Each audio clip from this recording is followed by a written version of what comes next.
on this next question, it will be a little bit different format because we're talking about the factionalization of the party and where you sit in it.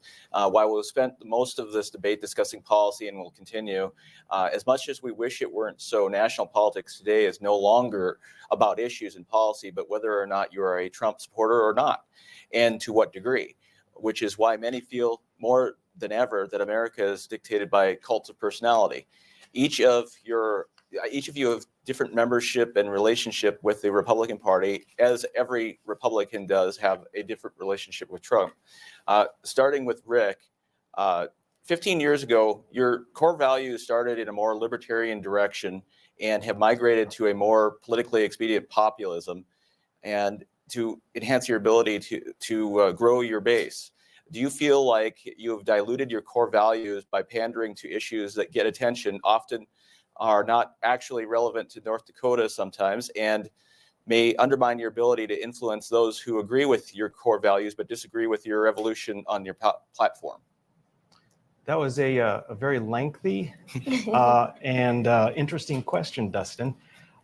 So I started off more libertarian and have moved to a populist message according to what you're saying. So interesting point of bias in that. What I would suggest is that I have started and I have maintained a libertarian streak. Ronald Reagan said that there is very little to any difference. In fact, he said they're the same thing, a conservative and a libertarian.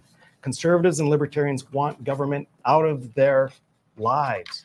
That's what I've stood for all along. What I have learned over the years is that when we take these conservative, limited government, maximum liberty positions, and we talk about them in terms that people can embrace, and you might say that's a populist message. Sure it is, but we're taking conservative principles and putting them, talking about them maybe in a populist way so that people can really embrace them, really get passionate about them, and we can further those principles. That is entirely different, and you are entirely wrong to say that I have moved to being a populist, because a populist is someone who just goes along with whatever the overall mob is saying, and I never have done that. I never will do that.